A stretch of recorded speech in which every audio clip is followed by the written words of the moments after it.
Un message clair à l'intention des dirigeants qui reconnaissent un État palestinien après le terrible massacre du 7 octobre. Vous récompensez généreusement le terrorisme. Petit 1, tu mélanges absolument tout, Bibi. Et je pense qu'on est un petit peu fatigué d'entendre l'instrumentalisation de la mémoire des victimes du 7 octobre pour justifier tes massacres. Oui, parce que quand on a un petit peu d'humanité, on comprend vite l'instrumentalisation.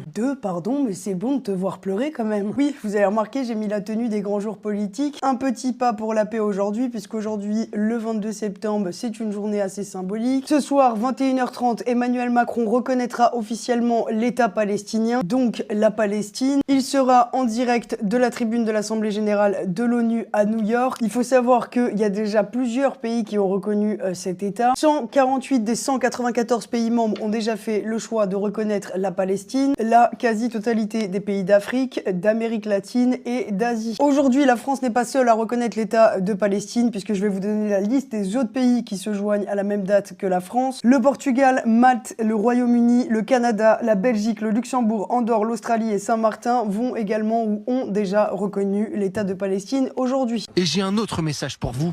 Cela n'arrivera pas.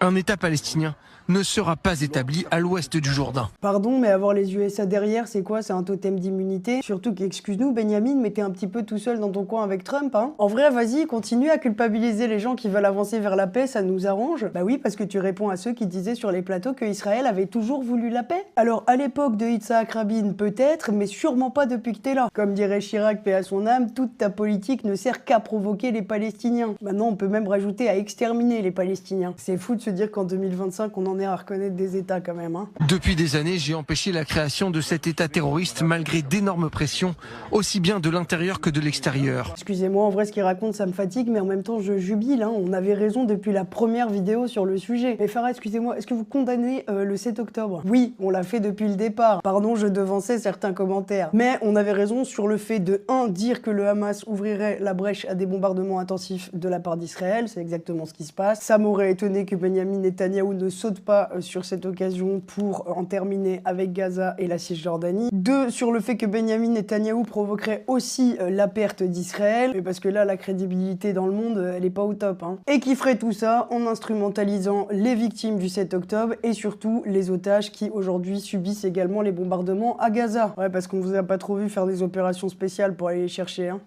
Nous l'avons fait avec détermination et sagesse politique. Bah oui, la sagesse politique.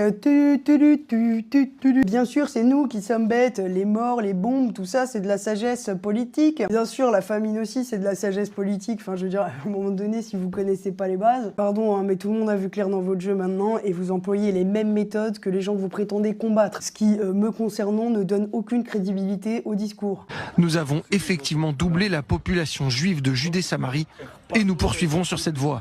Excusez-moi, j'avais pas l'info, apparemment Israël a changé de nom. C'est quoi le nouveau drapeau? Une tache rouge dans le dos de ses dirigeants? La réponse à la dernière tentative visant à nous imposer un État terroriste au cœur de notre pays sera donnée après mon retour des États-Unis. C'est des menaces ou je sais pas, moi on m'a dit que le Mossad était puissant, peut-être qu'il est temps de ressortir Vigipirate. Puis on va pas le répéter, amalgamer les Palestiniens avec les terroristes, faut vraiment être né avant la honte. Oh, et puis l'humanité, j'en parle même pas, elle a sauté tout son héritage familial, hein. Pareil pour celui des membres de la famille des gens de son gouvernement. Vous savez ce que veulent dire les couleurs du drapeau palestinien? Le noir, il symbolise la ténacité et les épreuves du peuple. Le blanc, il symbolise la paix, mais aussi un avenir d'espoir et de liberté. Le vert, il est lié à la terre. Et le rouge, c'est le sang versé pour la liberté, la résistance et le sacrifice. Alors ici, on a toujours été pour la paix, on a toujours été pour le fait que ces deux peuples puissent vivre librement ensemble, chacun chez eux. La décision de reconnaissance de l'État palestinien arrive peut-être tard par la France, mais mieux vaut tard que jamais. La paix, la fin des bombardements pour les Palestiniens, la libération des otages qui périssent dans les bombardements avec eux, le respect de toutes les victimes, la fin du deux poids deux mesures, parce qu'une vie palestinienne vaut autant que n'importe quelle vie humaine, et le petit espoir de voir qu'aujourd'hui on avance un petit peu plus pour donner une vie à ceux qui, sous les bombes, continuent à porter la symbolique de leur drapeau. Allez,